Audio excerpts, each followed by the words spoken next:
All right, let me go ahead and we finished the chapter 2. Let's see, I must have another one open. Here we go. So now we're going to start with the chapter 3. This is where they're asking you to do derivatives. And the first objective was to find the derivative of the algebraic function. Okay. 17, 43, and 51. I thought we could look at 43 as an example of that. Of course, you can do more. All right. With ones like 43, and if you look at 44, 45, it really helps to do a little bit of a rewrite step. Remember how it's nice if you can convert everything so it looks like a power function? Okay. So that t to the third in the denominator could be brought up to the top and it would be t to the negative 3 power. That's a good thing to do first. Then when you go to do the derivative, you just have to use the power rule. All right, so I would, on this first term, I would just bring the 2 down and have 2t to the first power. And see, it's just a t, so I don't have a derivative of an inside function. Then I would do minus 4 times negative 3, and then I would have my t to the negative 4 power. And again, it's just a t, so I don't have to do a derivative of the inside function.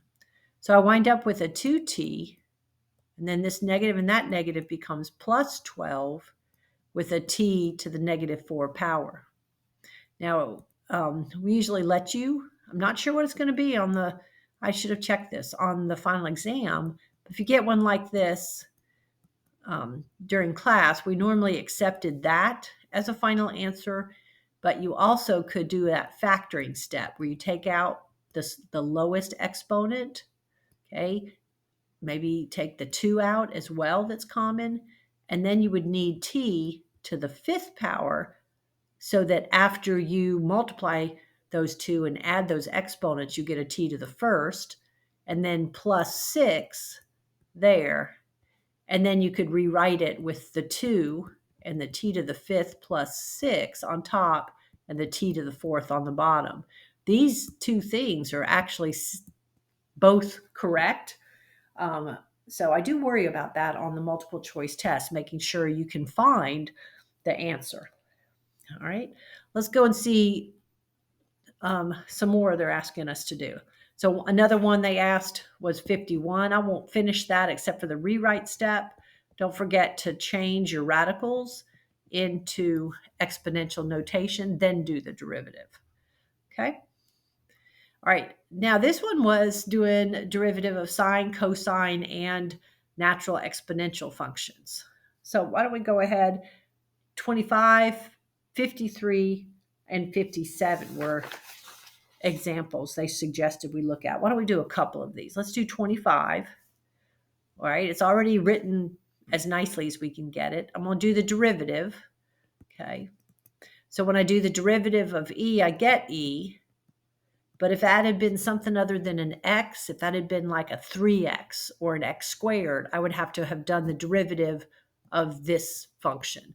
Right now, the derivative of x is just 1, so it doesn't look like it's any different than the original. Okay, then I'm getting ready to do the derivative of this next part. So the constant can just be carried along.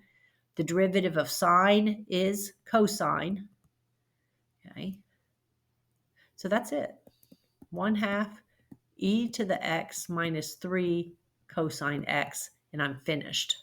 All right, one of the things you might find in some ways a little bit harder is getting mixed up about which way you're going. So you have to know that you're doing derivatives here, right? You're doing derivatives. You're not doing antiderivatives like you just had the test on.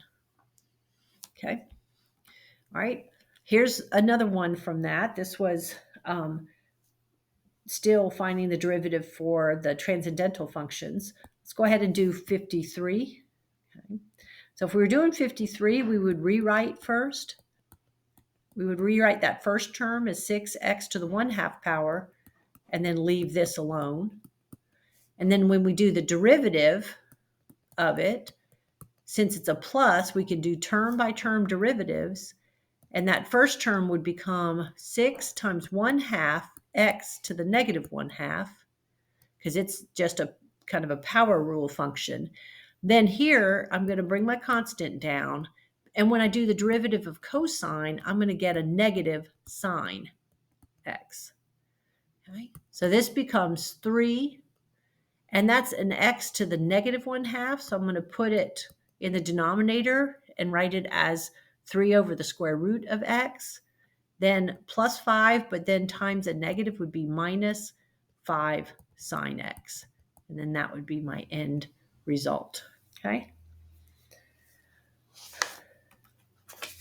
All right, then you had some problems in 3.2 where they were asking you to get the equation of a tangent line. Okay, so let's go ahead and look at 59.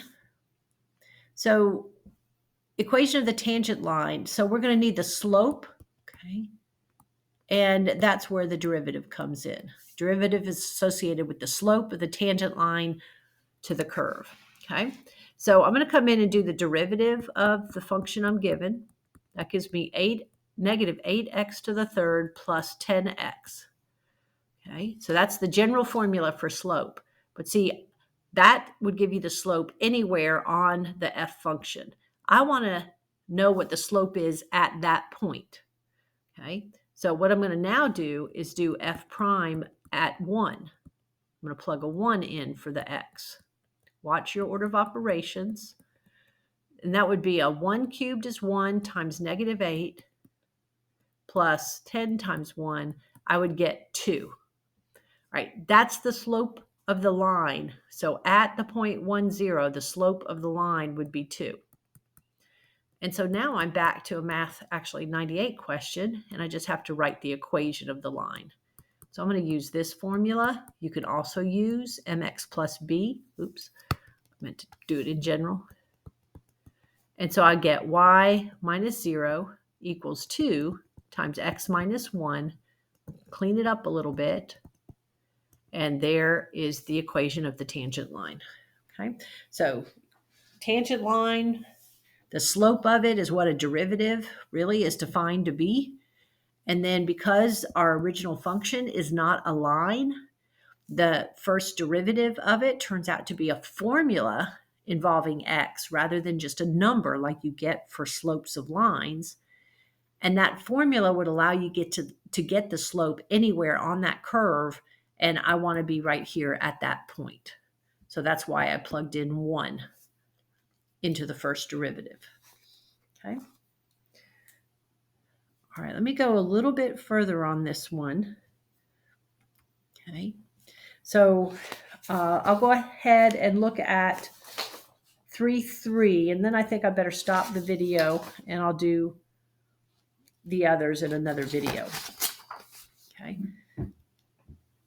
Now I'm going to go ahead and stop it now.